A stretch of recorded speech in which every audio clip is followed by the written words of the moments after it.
Hi students, आप सभी का मेरे YouTube चैनल भूपेंद्र सिंह पे स्वागत है। और जैसा कि मैंने आपको पहले ही बता दिया कि मैं IB एग्ज़ाम्स को टारगेट किया हुआ हूं और मैं आपको 20 में 20 मैं आपको 100% में दिला के ही कोशिश करूंगा। क्लियर? बस वीडियोस पे अंत तक आप लोग बने रहिए, तभी आपको बेनिफिट्स होगा। और इंग्लिश में हम लोग 100% 20 में 20 स्कोर करेंगे। तो आज का जो सेशंस मैंने full length previous year paper लिया है 2021 का। तो 2021 में जो IB का पेपर हुआ है उसको आज मैंने यहाँ पे लिया हुआ है। इसको आज हम लोग फुल डिस्कशन करेंगे। क्लियर? तो लास्ट तक वीडियो पे बने रहिएगा, तभी आपको समझ में आएगा अच्छे से। ठीक है ना? कॉन्सेप्चुअली देखा जाएगा, हर एक चीज़ को पूरा बारीकी से देखा जाएगा। क्लियर? तो चलिए, आपके सामने क्वेश्चन नंबर फर्स्ट है। क्वेश्चन नंबर फर्स्ट में बताइए कहाँ पे एरर है। तो देखिए, neither my sister and my brother is interested in this project। बताइए किस पार्ट्स में एरर है आपका। तो अब यहाँ पे ध्यान दीजिए कि आप लोग नीदर के साथ जो ये कोरिलेटिव कंजक्शन है, तो नीदर के साथ जो जोड़ा होता है वो आपका होता है नॉर का। ठीक है ना? अगर इधर आता तो इसका जोड़ा क्या होता है? और होता है। तो जब नीदर आया है तो इसका जो जोड़ा होगा नॉर होगा, एंड नहीं होगा। क्लियर? बोथ होता तो यहाँ पे एंड होता, तो यहाँ पे नॉर होगा। इसका मतलब यहाँ पे क्या है? कोरिलेटिव कंजक्शंस का जो नीदर का जोड़ा यहाँ पे है गलत यूज किया गया है। इसलिए किस पार्ट्स में एरर आपका है? बी पार्ट्स में। क्लियर? नॉर कर देंगे पूरा सेंटेंस सही हो जाएगा, लेकिन सेंटेंस सही नहीं करना है, हमको बताना किस पार्ट्स में एरर है। तो बी पार्ट्स में आपका एरर है। क्लियर? चलिए क्वेश्चन नंबर सेकंड की तरफ बढ़ते हम लोग। पैराजम्बर्स का क्वेश्चन है, ध्यान से पढ़िए। देखिए, चलिए मैं इसको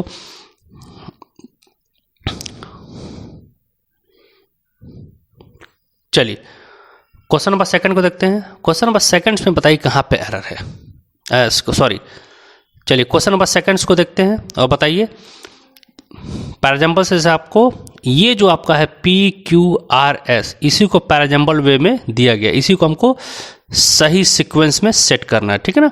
S1 से स्टेटमेंट स्टार्ट है और S6 पे स्टेटमेंट क्या होता है? ख़त्म हो जाता है। इन्हीं के बीच वाले जो है PQRS, इन्हीं को हम लोगों को रीअरेंज करना है मीनिंगफुल सेंटेंस के तरीके में। क्लियर? ताकि इनका मीनिंगफुल सेंटेंस निकल सके। तो चलिए बताइए कहाँ पे आपका सीक्वेंस सही है, किस पार्ट्स में। तो देखते हैं आंसर्स क्या दिया। SQRS, मतलब दो जगह आपका यहाँ पे क्या किया है? दो जगह इसने क्या किया है? S से स्टार्ट किया है, एक यहाँ पे S से स्टार्ट किया, एक यहाँ पे S से स्टार्ट किया है। ठीक है? तो चलिए देख लेते हैं कि सेंटेंस कहाँ से हमारा स्टार्ट होगा। तो चलिए देखते हैं पूरा। S1 में क्या दिया? Visual recognitions involves storing and retrieving of memories. तो जो विजुअल रिकॉग्निशन होता है, जो हमारे दिमाग में विजुअल बनता है, एक फिगर बनता है, हम देखते हैं, तो उसके हिसाब से हम क्या करते हैं? वो चीज़ें जो हमारी देखने की जो क्षमता होती है विजुअल, वो इन्वॉल्व होता है स्टोरिंग, रखने के लिए, अंदर स्टोर करने के लिए, और रिट्राइविंग ऑफ मेमोरीज। और मेमोरीज को क्या करता है? हमारी जो याददाश्त होती है उसको रिट्राइव किया रहता है, बनाए रखता है। ठीक है? तो इसमें देखिए किस पार्ट्स में आपका कौन सा इसमें होगा, सीक्वेंस सही से होगा। तो अब देखिए यहाँ पे क्या दिया है, एक एक चीज़ ध्यान दीजिए। रिकॉग्निशन यहाँ पे दिया हुआ है। ठीक है ना? तो यहाँ पे रिकॉग्निशन यहाँ पे दिया हुआ है। क्लियर? यही आपका यहाँ तक पूरा सब्जेक्ट है। तो देख लीजिए, इसमें कहीं रिकॉग्निशंस के बारे में कहीं किसी में बोला गया है, किसी में बताया गया है, उस पार्ट को सबसे पहले खोजिए। क्लियर? उस पार्ट को सबसे पहले खोजिए। देखिए, controversy surround the questions of the whether recognition is a single one step procedures और serial step by step one. इसका मतलब यहाँ पर रिकॉग्निशंस को यहाँ पे देखिए फिर बताया गया, आगे चल के फिर यहाँ पर रिकॉग्निशंस को डिफाइन किया जा रहा है। क्लियर? तो S के बाद जो सीक्वेंस आपका जो स्टार्ट होगा वो कौन सा होगा? आपका R से। क्लियर? तो R वाला देखिए पहले पोर्शंस कहाँ पे है, तो एक ही बार देखते हैं। थर्ड वाले में क्या है? आपका R यहाँ पे मिल गया, इसलिए हमारा क्या होगा? ये थर्ड वाला आंसर हम लोग का सही हो जाएगा। ठीक है ना? अब R के बाद जो सेंटेंस होगा वो हमारा क्या होगा? Is a single one step procedure of a serial step by step one. उसके बाद psychologist of the Gestalt school maintain that objects are recognised as a whole in the parallel procedures. उसके बाद क्या होगा हम लोग का? आपका P हो जाएगा। तो R के बाद आपका क्या होगा? आपका P। क्लियर? तो आर के बाद हमारा क्या हो जाएगा पी, तो पी यहाँ पे हो गया, तो आर के बाद आपका पी। उसके बाद देखिए यहाँ पे क्यू कह रहा है कि neural activities triggered by the eye forms an image in the brain memory system that constitutes an internal representations on the viewed object। Clear, ठीक है ना। यहाँ पर हो गया आपका, ये हो जाएगा क्यू हो जाएगा। और यही ऑब्जेक्ट्स के बारे में देखिए आपका यहाँ पे क्या हो रहा है, एस में बताया जा रहा है, ठीक है। तो when an object is encountered again, फिर दोबारा जब ऑब्जेक्ट्स इनकाउंटर्ड होता है तो it is matched with its internal recognition and thereby और रिकॉग्नाइज्ड, फिर उसको हम क्या करते हैं, फिर दोबारा उसको रिकॉग्नाइज्ड करते हैं, फिर दोबारा हम जान लेते हैं, ठीक है ना। तो आपका तुरंत आपको ये देखना है कि कहाँ कहाँ पे चीज़ें एक दूसरे से कोरिलेट कर रही हैं। तो रिकॉग्निशन के बारे में यहाँ पे तुरंत बताया जा रहा है इसमें, और कहीं पे भी नहीं बताया गया है, ठीक है ना। तो यहाँ पे आपका बताया गया है पूरा, ठीक है। अब यहाँ पे इसको लेंगे तो व्हेन यहाँ पे दे दे रहा है, तो व्हेन ऑब्जेक्ट इसका मतलब इसके पहले कुछ ना कुछ होगा, तो इसलिए आपका यहाँ पे रिकॉग्निशन वाला पार्ट क्या होगा, आपका पहले स्टार्ट होगा आर से। क्लियर, बाकी सब आपका सीक्वेंस में हो जाएगा। तो थर्ड नंबर हमारा क्या होगा, आंसर हो जाएगा। क्लियर, चलिए नेक्स्ट क्वेश्चन की तरफ मूव करते हैं। क्वेश्चन नंबर थर्ड में बताइए, cadets applying for the Indian Navy must go through several examination, interviews and medical test. बताइए क्वेश्चन नंबर थर्ड में आपका कहाँ पे एरर है, ध्यान से बताइए। चलिए मैं बताता हूँ कहाँ पे एरर है। देखिए यहाँ पे दिया सेवरल दिया है, तो जब सेवरल यहाँ पे यूज किया गया तो सेवरल के बाद जो भी नाउन आएगा वो किस फॉर्म में आएगा, प्लूरल फॉर्म में। क्लियर, देखिए इंटरव्यूज प्लूरल फॉर्म में दिया है, मेडिकल टेस्ट देखिए प्लूरल फॉर्म दिया, लेकिन यहाँ पे एग्जामिनेशन उसने सिंगुलर कर दिया है। क्लियर, एग्जामिनेशन में क्या होगा, एस लग जाएगा तो पूरा सेंटेंस क्या होगा हमारा, अगर यहाँ पे एस लगा देंगे तो पूरा सेंटेंस सही हो जाएगा। तो नहीं लगा हुआ तो इसलिए किस पार्ट्स में एरर आपका है, सी पार्ट्स में। क्लियर, ध्यान से। चलिए क्वेश्चन नंबर 4 पे देखते हैं हम लोग। Question number 4, select the most appropriate antonyms of the given word. इसका एंटोनिम्स बताना आपका।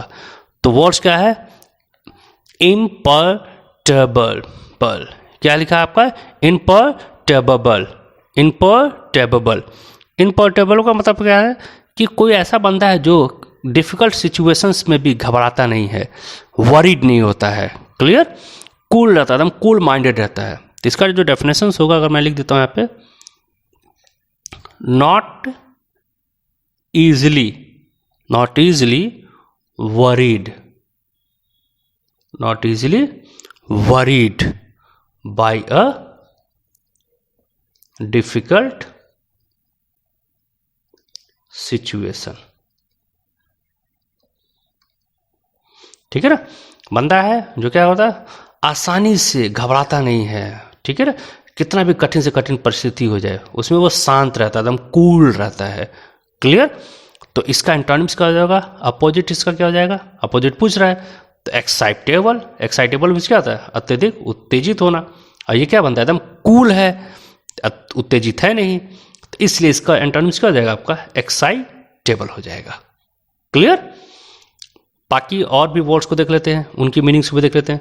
फ्लोरल, तो फ्लोरल मीन्स होता है that means decorated with a pattern of flowers, मतलब किसी चीज को एक पैटर्न ऑफ फ्लावर्स से हम क्या कर रहे हैं, उसको सजा रहे हैं। जैसे मान लीजिए शादी ब्याह का स्टेज देखते हैं तो एक पैटर्न फ्लावर चलता है उस स्टेज को सजाने के लिए, तो जो एक पैटर्न को फॉलो करते हुए फूल को हम लोग लेकर सजाते हैं किसी चीज को, उसको बोलते हैं फ्लोरल।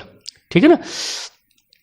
हेल्सियन का मतलब क्या था, हेल्सियन का मतलब क्या था कि जैसे मान लीजिए पास्ट समय में पीसफुल और शांति वाला समय, जो बीते हुए कल में हमारा कुछ ऐसा समय रहा होता है, ये ऐसा टाइम पीरियड होता है जीवन के लाइफ में हम लोग के बीते हुए कल में जो काफ़ी शांत और काफ़ी पीसफुल था, तो उस टाइप के पीरियड्स को हम लोग हेल्सियन बोलते हैं।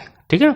और स्टॉइकल वाला बंदा जो होता है, स्टॉइकल जो बंदा होता है वो होता है कि दुख दर्द कितना भी उसको हो जाए वो अपने तक ही सीमित रखता है, दूसरों से शेयर नहीं करता है।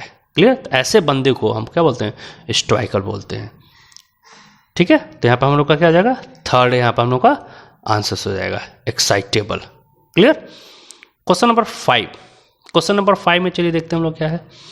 अब क्वेश्चन नंबर 5 में क्या करना है कि ये जो ब्रैकेट्स वाला पोर्शन है, ये वाला जो ये ब्रैकेट्स वाला पोर्शन है, इसी का हमको सब्स्टिट्यूट्स देखना है। अगर ये ब्रैकेट्स में दिया हुआ सेंटेंस सही है तो ठीक है, और नहीं सही है तो इन चारों ऑप्शन में से 1, 2, 3 4 में से हम लोग को देखना है कि कौन सा इसका सब्स्टिट्यूट है, इसकी जगह पे कौन सा सेंटेंस आ सकता है। तो चलिए देखते हैं यहाँ पे।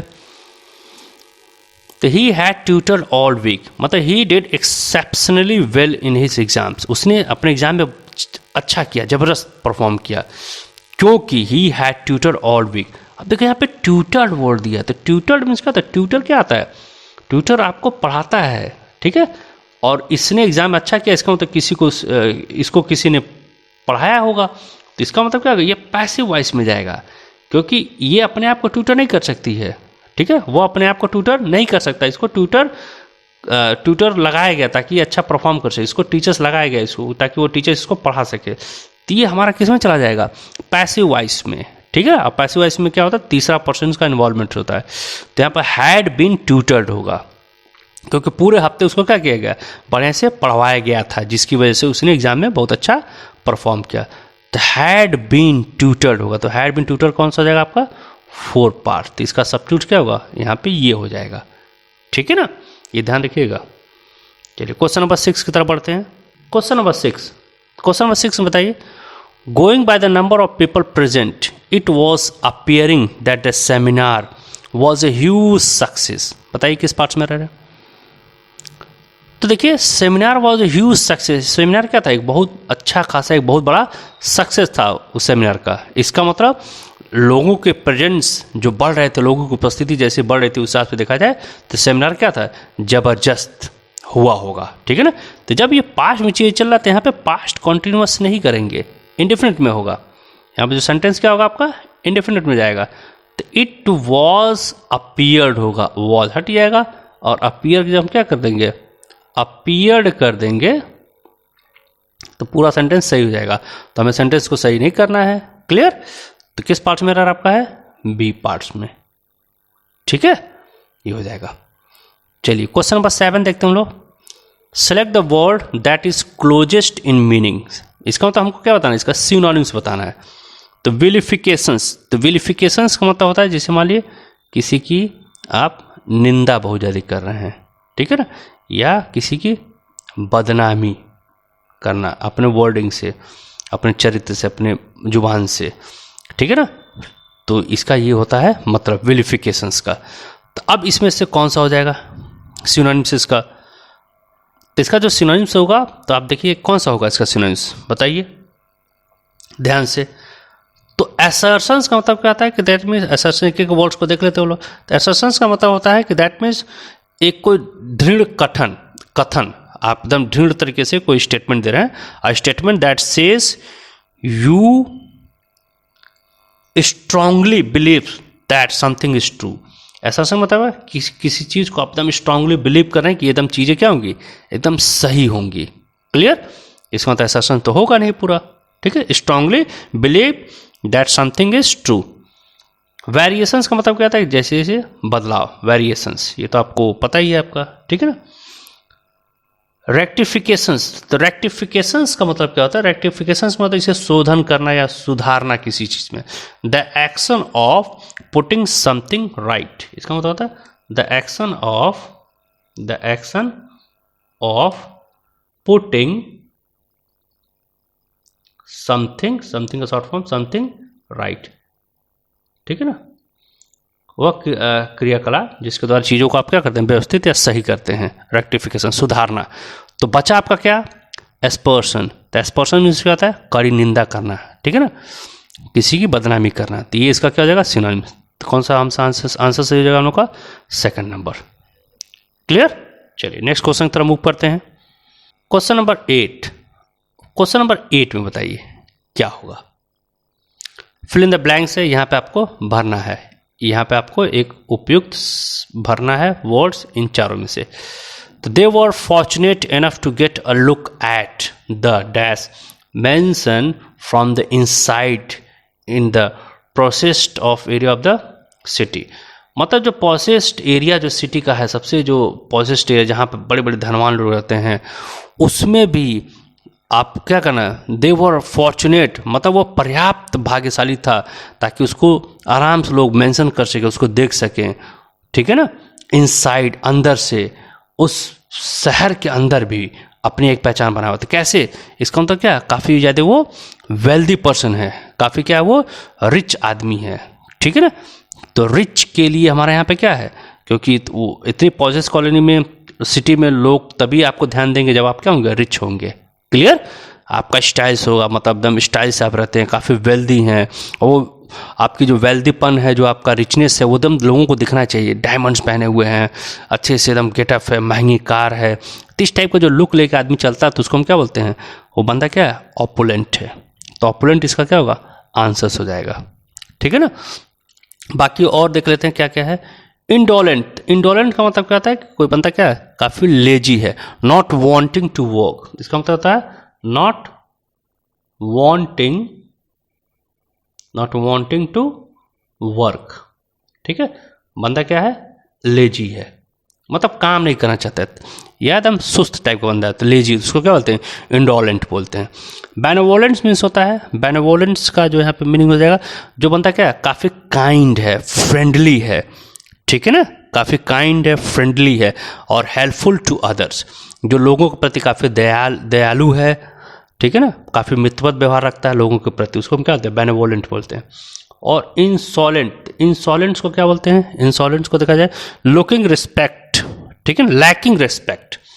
इंसॉलेंट में बताया मतलब एकदम आदर की कमी होना, कोई बनते में क्या है, रिस्पेक्ट की एकदम कमी है, तो लैकिंग रिस्पेक्ट, ठीक है।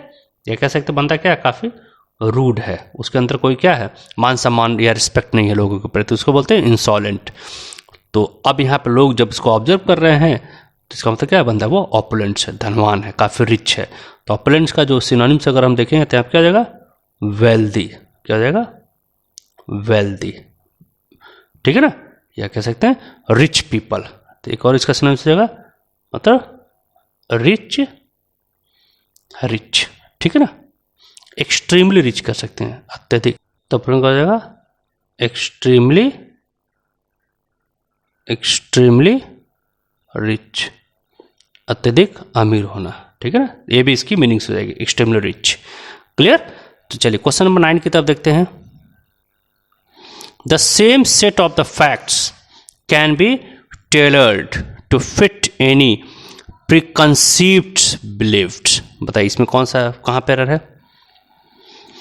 The same set of the facts can be tailored to fit any perceived beliefs. तो देखिए यहाँ पे क्या है, डबल नाउन चलता है तो फर्स्ट वाले नाउन से पहले हम क्या करते हैं, आर्टिकल द का यूज करते हैं। तो यहाँ पे अनावश्यक आर्टिकल का यूज किया गया है, अनावश्यक, सुपरफ्लूअस। ये आर्टिकल्स का यूज यहाँ पे क्या, कोई हम फैक्ट को बड़ा स्पेशल वे में आगे कुछ नहीं बता रहे हैं पूरा। क्लियर? तो जब स्पेशल में इसको नहीं बताया तो अनावश्यक द का यूज करना यहाँ पे मतलब नहीं है। इसे किस पार्ट्स में एरर आपका है, ए पार्ट्स में। क्लियर? क्वेश्चन नंबर 10 की तरफ बढ़ते हैं। 10 की तरफ बताइए क्या है।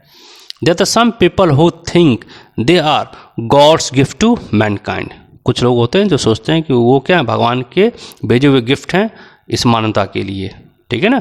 अब बताइए इस वाले पार्ट्स में, यहाँ से लेकर पूरा इस वाले पार्ट्स में सब्स्टिट्यूट चाहिए, इसका इंप्रूवमेंट चाहिए, या पूरा क्या है सब्स्टिट्यूशंस नहीं रिक्वायर्ड है, बताइए। तो there are the some people who think, तो हु क्या होता है, हमेशा पर्सन्स को रिप्रेजेंट करता है, और जहाँ पे पीपल लगा हो वहाँ तो हु तो 100% लगाना है। तो हु लगा है, पीपल को रिप्रेजेंट करता है, हु के बाद वर्ब को हम लगाते हैं क्योंकि ये सब्जेक्ट का भी काम करते हैं, भी यहाँ पे लगा हुआ वर्ब। और थिंक में ऐसे नहीं लगा, प्लूरल फॉर्म में है क्योंकि पीपल क्या है, प्लूरल फॉर्म में है। तो इसका मतलब यहाँ पे कोई सब्स्टिट्यूशंस रिक्वायर्ड नहीं है। क्लियर? पूरा सेंटेंस क्या आपका सही है। तो 4 नंबर क्या होगा, सही हो जाएगा। क्वेश्चन नंबर 11 की तरफ बढ़ते हैं। क्वेश्चन नंबर 11, तो क्वेश्चन नंबर 11 में देखते हैं, select the most appropriate meaning of the given idioms. तो यहाँ पे दिया हुआ है लोफ्स and fish.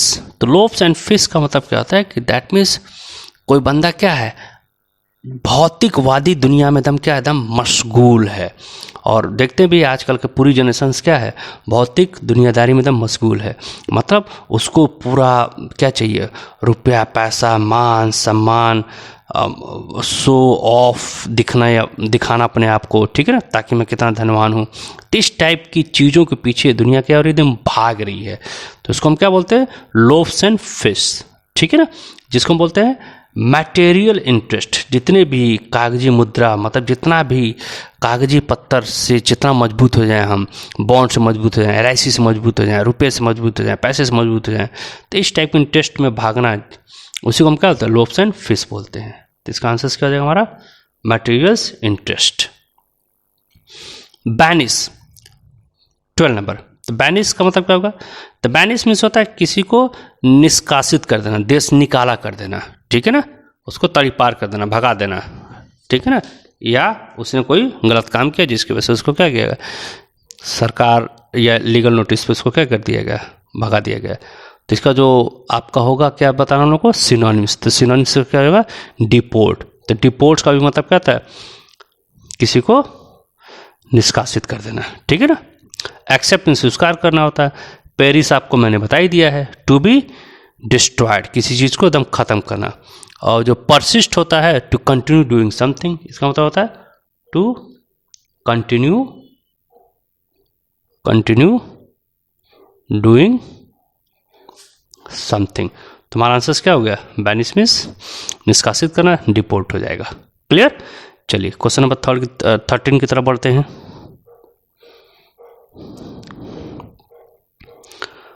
Question number 13, arrange करना है इसको एकदम पूरा। तो चलिए इसको सही से एकदम पूरा अरेंज करना है। तो ऑप्शन देखते हैं, डी डी डी डी, चारों में डी है, इसका मतलब डी से तो स्टेटमेंट स्टार्ट हो गया। चलिए डी तो पहले ही हो गया। तो today we will need social isolation methods, today isolations method, ठीक है। उसके बाद that are far more stringent than, तो इसका मतलब डी के बाद आपका बी। तो डी के बाद बी कहाँ है, एक यहाँ पे है, एक यहाँ पे है। क्लियर। तो इसका मतलब ऑप्शन क्या होगा, ये कट गया, ये कट गया।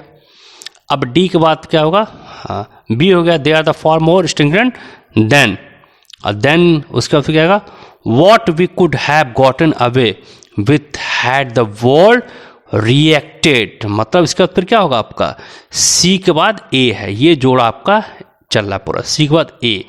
तो कौन सा यहाँ पे पार्ट्स हो जाएगा आपका, 4। तो 4 पार्ट्स हमारा यहाँ पे क्या हो जाएगा, सही हो जाएगा। तो 13 का आपका क्या हो जाएगा, आपका आंसर 4 हो जाएगा। क्लियर। 14 की तरफ बढ़ते हैं। चलिए क्वेश्चन नंबर 14 देख लेते हैं। क्वेश्चन नंबर 14 में बोला गया आपका कि choose the word with the correct spelling. तो कौन सा स्पेलिंग यहाँ पे आपका सही है, करेक्ट है, कौन सा। अब देखिए यहाँ पे बात करते हैं। तो यहाँ पे ध्यान रखिएगा कि इरेवरेंस, तो इरेवरेंस की स्पेलिंग जो आपकी ये सही है, ठीक है ना, क्योंकि वी के बाद भी ई आता है, आर के बाद भी ई आता है, ये ध्यान रखिएगा। इंडिपेंडेंस वाला एकदम याद कर लिए, जहाँ इंडिपेंडेंस स्पेलिंग में क्या आता है, हर जगह ई होता है, ठीक है ना। यहाँ देखिए वी के बाद ए कर दिया, गलती कर दिया है। यहाँ पे वी के बाद ए की ई किया है, लेकिन आर के बाद ए कर दिया है। यहाँ पे आर के बाद ई किया, लेकिन वी के बाद ए कर दिया। तो आर ई वी ई, ये सीक्वेंस हमेशा ध्यान रखिएगा, या वी ई आर ई वाला सीक्वेंस याद रखिएगा, इरेवरेंस, ठीक है ना।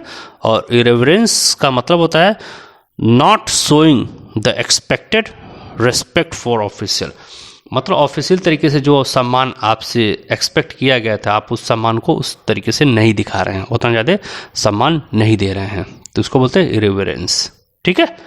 इसका हो जाएगा सही स्पेलिंग फर्स्ट। क्लियर। चलिए नेक्स्ट क्वेश्चन की तरफ मूव करते हैं। Question number 15, arrange these parts in A meaningful order. अब 15 बताइए, arrange the parts in meaningful order, तो कौन सा हो जाएगा आपका।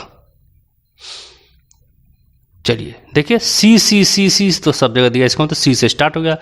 तो one of the few pursuits, तो one of the few pursuits, ठीक है। अब देखिए यहाँ पे परस्यूट्स दिया प्लूरल फॉर्म में, तो इसका मतलब इसके बाद जो भी आएगा वो प्लूरल वर्ब लेगा। तो अगर हम इसको परस्यूट्स के बाद ये करते हैं तो ये क्या होता है आपका, ये गलती हो जाएगा पूरा आपका, ठीक है। इज आ जा रहा है यहाँ पे, ठीक है। तो फ्यू परस्यूट्स, तो किसके बाद, सी के बाद क्या आएगा आपका, ए आएगा। तो सी के बाद आपका क्या आ जाएगा, आपका ए आएगा। तो देखिए सी के बाद ए कहाँ कहाँ दिया है, एक यहाँ पे दिया है और एक यहाँ पे दिया है, एक यहाँ पे दिया है, एक यहाँ पे दिया है। इसका मतलब ये तो कट गया आपका, ठीक है। तो सी के बाद क्या हो जाएगा, ए हो जाएगा। अब ए के बाद आपका क्या हो जाएगा, अब ए के बाद आपका कौन सा होगा, आपका ए के बाद आपका कौन सा हो जाएगा? हाँ, these have seen a surge interest in these otherwise trying times is that of the online education. इसका मतलब ये आपका हो जाएगा सी के बाद ए और उसके बाद आपका डी और डी के बाद फिर बी। तो किस पार्ट में कौन सा सही हो जाएगा? सेकेंड्स। क्लियर? तो सेकेंड पार्ट से आपका क्या होगा? सही हो जाएगा। चलिए क्वेश्चन नंबर 16 देखते हैं। Fill in the blanks with the appropriate words. अब इसमें से हमको क्या करना है? उस वर्ड्स को, एप्रोप्रिएट वर्ड्स को इस फिल इन द ब्लैंक्स में हमको भरना है। ठीक है ना? तो चलिए, women have constantly been to secondary position in this man. तो बताइए कौन सा इसमें से होगा? चलिए बताइए 16 में से कौन सा इसमें होगा सही? तो देख लेते हैं हम लोग एक एक करके, बात भी कर लेते हैं हम लोग। आर्बिट्रेटेड मीन्स होता है किसी दो लोगों के बीच में या ग्रुप के बीच में मध्यस्थता करना। मध्यस्थता, देखिए हिंदी थोड़ा सा स्पेलिंग गलत है, देख लीजिएगा हिंदी वगैरह। मध्यस्थता करना, ठीक है ना? To settle an argument between two people. ठीक है? लिबरेटेड आपको पता ही है, टू बी फ्री, स्वतंत्र करना। अब यहां पे क्या करा? Women have consciously been to secondary position in this man. ठीक है ना? तो कौन सा हो जाएगा यहाँ पे? बताइए। सिरेटेड का मतलब होता है कि दांतेदार, जिसे दांत ऐसा काटना है जैसे लगता है कि दांत से कुतर कुतर के काटा गया है। ठीक है ना? तो ये चीज़ इसका मतलब क्या है? और रेलिगेटेड, तो रेलिगेटेड का मतलब है टू पुट समबडी या something into a lower level. तो वुमेन्स को क्या किया गया है? एकदम लोअर लेवल पे रखा गया है, तभी तो इनको सेकेंडरी बोला जा रहा है, सेकेंडरी पोजीशंस। तो इनको किस पे रखा गया है? लोअर लेवल पे। ठीक है ना? जो कि गलत है, समाज में एकदम बराबरी का हिस्सा देना चाहिए। तो इसलिए किस पार्ट में एरर आपका है? कौन सा यहाँ पे वर्ड्स होगा सही उपयुक्त? थर्ड वाला वर्ड्स यहाँ पे भरा जाएगा। क्लियर? तो इसका अगर लिखना चाहते हैं मीनिंग्स तो आप लिख सकते हैं। रेलिगेटेड का मतलब क्या होता है? रेलिगेटेड का मतलब क्या होता है? टू पुट समबडी का शॉर्ट फॉर्म है या समथिंग का शॉर्ट फॉर्म है। ठीक है? टू पुट समबडी या something into a lower level, into a lower level. Clear? चलिए नेक्स्ट क्वेश्चन की तरफ मूव करते हैं। 17, क्वेश्चन नंबर 17। क्वेश्चन नंबर 17 बताइए कहाँ पे है? तो यहाँ पे जो ब्रैकेट्स वाला जो पार्ट्स दिया हुआ है, यहाँ पे आपको सब्स्टिट्यूट्स देखना है। सब्स्टिट्यूट्स होगा कि नहीं होगा ये आपको देखना है। क्लियर? तो चलिए बताइए। तो देख लेते हैं हम लोग यहाँ पे सब्स्टिट्यूट तो एकदम चाहिए, क्योंकि देखो डिड के बाद वी यूज़ किया और अराइव्ड कर दिया। जब डिड का यूज़ हो गया तो फिर अराइव्ड में ईडी क्यों लगा रहे हैं? क्योंकि फर्स्ट फॉर्म होगा आपका। क्लियर? तो अब यहाँ ध्यान देना, इसका मतलब सब्स्टिट्यूशन तो चाहिए। अब कौन सा सब्स्टिट्यूशन चाहिए तो देख लेते हैं। No sooner did we arrive, तो कौन सा हो जाइए हम लोग का? बताइए 17 का, ध्यान से देखिए कौन सा हो जाएगा। तो इसका मतलब जब डिड के बाद आपका वर्ब का क्या होगा? फर्स्ट फॉर्म तो आएगा ना। तब देख लीजिए कहाँ कहाँ पे वर्ब का हैड है, तो यहाँ पे वर्ब का थर्ड फॉर्म होना चाहिए। तो इसका मतलब ये तो ऑप्शन ही एकदम गलत है। ठीक है ना? करेक्शन तो चाहिए, इसका मतलब ये भी नहीं होगा। अब डिड के बाद वर्ब का फर्स्ट फॉर्म है नो सूनर वी अराइव्ड। तो नो सूनर के बाद जो स्ट्रक्चर्स होता है वहाँ पे आपका जो देन का यूज़ किया गया, लेकिन नो सूनर से जब स्ट्रक्चर स्टार्ट हो तो इसके बाद हेल्पिंग वर्ब लगता है पूरा। तो इसका मतलब डिड होगा या हैड पहले होगा। तो कुल मिला के हमारा कौन सा सही हो गया? थर्ड। ठीक है? इसको बोलते हैं इन्वर्जन का स्ट्रक्चर्स। किसका इन्वर्जन बोलते हैं? इन्वर्जन का स्ट्रक्चर्स होता है। तो जब इन्वर्जन के स्ट्रक्चर्स में ये होता है कि जब स्टेटमेंट क्या हो? नो सूनर से स्टार्ट हो, नो सूनर से स्टेटमेंट स्टार्ट हो, तो इसके बाद सीधे हेल्पिंग वर्ब लगाएंगे। हेल्पिंग वर्ब में चाहे आप हैड लगाइए या डिड लगाइए, और इसके बाद फिर क्या होता है? सब्जेक्ट लगता है। ये इन्वर्जन्स का स्ट्रक्चर्स चलता है। क्लियर? तो इसी स्ट्रक्चर्स पे आपका डिड लगा तो इसके बाद वर्ब का क्या होगा? फर्स्ट फॉर्म होगा। थर्ड नंबर हम लोग का सही हो जाएगा। चलिए 18 नंबर पे देखते हैं। 18 number, one word is spelled correctly. एक इसमें से क्या है? वर्ड्स करेक्टली स्पेल्ड किया गया है, बाकी सब गलत है। तो कौन सा सही स्पेल्ड किया गया है? तो इसको आप देखिए बताइए। तो इम्प्यूडेंट, तो इम्प्यूडेंट यहाँ पे वर्ड्स है, ठीक है ना। तो इम्प्यूडेंट, तो जो सही स्पेलिंग है वो आपका सेकंड नंबर है, इम्प्यूडेंट। और इम्प्यूडेंट का मतलब होता है कि वेरी रूड, जो बंदा क्या है, काफ़ी बहुत ज़्यादा रूड है अपने बिहेव में, ठीक है ना, रेस्पेक्ट नहीं करता लोगों की, पोलाइट नहीं है, तो उसको क्या बोलते हैं, इम्प्यूडेंट। तो इसकी स्पेलिंग ये सही है, बाकी गलत है सब। 19 नंबर देखते हैं, मैरिज आउटसाइड वंस ट्राइब, जो अपने जाति से हट के बाहर शादी करता है। जैसे मान लीजिए आपका कहाँ, जैसे मान लीजिए किसी का कास्ट क्या है, कोई कास्ट है शर्मा है, तो शर्मा से हट के राजपूत में शादी कर ले, राजपूत शर्मा में शादी कर ले, ठीक है, ब्राह्मण किसी और में शादी करें। तो ऐसे करके जो अपनी जात को छोड़ के दूसरे तरीके से विवाह करते हैं, उसको इंग्लिश में क्या बोलते हैं। तो जब आउटसाइड का सेंस आता है, एक्स मीन्स आउटसाइड, और गैमोस रूट से सेंस आता है आपका मैरिज का। गैमोस से किसका सेंस आता है, मैरिज का, शादी विवाह का। क्लियर। तो एक्स मीन्स हो गया आउट, तो इसका फाइनल सेंस क्या हो गया, एक्सोगैमी। पॉलीगैमी मीन्स आता है जो बहुत सारे विवाह करता है, उसको पॉलीगैमी बोलते हैं। इंडोगैमी, जो अपने ट्राइब में शादी विवाह करता है, उसको इंडोगैमी बोलते हैं। तो यहाँ पर आउटसाइड है तो एक्सोगैमी। क्लियर। चलिए क्वेश्चन नंबर 20 को देखते हैं। एलियन, एलियन मीन्स क्या होता है, एलियन वही है जो अपने ग्रह का नहीं है, मतलब पृथ्वी का नहीं है, कहीं और का है, विदेशी है, तो सिंपल वर्ड्स है। तो एलियंस का यहाँ पे जो आपका जो चूज करना है मीनिंग जो सेम हो एलियंस को देन प्रेजेंट करे, तो कौन सा जाएगा, एलियन मतलब फॉरेन। और नेटिव मीन्स क्या आता है, अपने जगह का, ठीक है, लोकल भी अपना जगह, बेसिक्स ये सब है ही पूरा। तो एलियन का कौन सा हो गया आपका, फॉरेन। क्लियर।